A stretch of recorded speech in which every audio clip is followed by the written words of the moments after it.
আসসালামু আলাইকুম। এখন আমরা ইলেকট্রনের চার্জ নির্ণয় করব। মাইকেল ফ্যারাডে বিদ্যুৎ বিশ্লেষণ পরীক্ষার মাধ্যমে 108 গ্রাম সিলভার আয়ন বা 1 মোল সিলভার আয়নকে সিলভার পরমাণুতে পরিণত করতে 1 মোল ইলেকট্রন অর্থাৎ 6 অ্যাভোগাড্রো সংখ্যকটি ইলেকট্রন ক্রিয়া করে। আমরা জানি 1 মোল যে কোনো পরিমাণ পদার্থে বা যেমন পদার্থে এত সংখ্যক অ্যাভোগাড্রো সংখ্যক পরমাণু, ইলেকট্রন অথবা অন্য কিছু থাকে।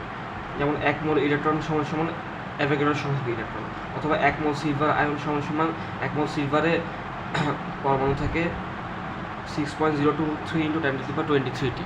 ওকে, এখানে দেখা যাচ্ছে 1 মোল সিলভার আয়ন 1 মোল ইলেকট্রন গ্রহণ করে 1 মোল সিলভারে পরিণত হয়েছে।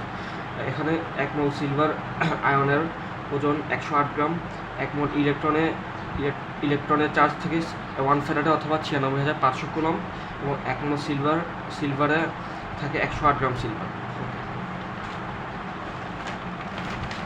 অর্থাৎ এখন হচ্ছে 1 মোল ইলেকট্রনের চার্জ 1 ফ্যারাডে অথবা 96,500 কুলম্ব। অতএব 1 মোল ইলেকট্রনে যেহেতু অ্যাভোগাড্রো সংখ্যকটি ইলেকট্রন থাকে, অতএব 6.023 × 10⁻23টি ইলেকট্রনের চার্জ 96,500 কুলম্ব।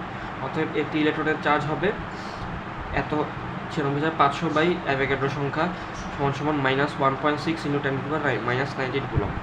এখানে যেহেতু ইলেকট্রনের চার্জ নেগেটিভ, এজন্য শুরুতে মাইনাস ব্যবহার করা হয়েছে। এখন এটা হচ্ছে কুলম্ব এককে ইলেকট্রনের চার্জ। এখন এখানে ইএমইউতে ইলেকট্রোম্যাগনেটিক ইউনিট এককে নিতে হলে আমাকে 10 দ্বারা ভাগ করতে হবে, কারণ 1 ইএমইউ সমান 10 কুলম্ব। 1 ইএমইউ সমান 10 কুলম্ব। অতএব ইলেকট্রনের যে কুলম্বের যে চার্জটা আমরা পেলাম সেটাকে 10 দ্বারা ভাগ করলে ইএমইউ এককে চলে আসবে, এবং এটা হয় -1.6 × 10⁻20 কিলো ইএমইউ। এখন আবার ইএসইউ এককে আনতে চাইলে ইএমইউ এককে 3 × 10⁻10 দ্বারা গুণ করতে হবে, কারণ 1 ইএমইউ সমান 3 × 10⁻10 ইএসইউ। অতএব এখানে আসে -4.80 × 10⁻10 ইএসইউ। ধন্যবাদ। আসসালামু আলাইকুম।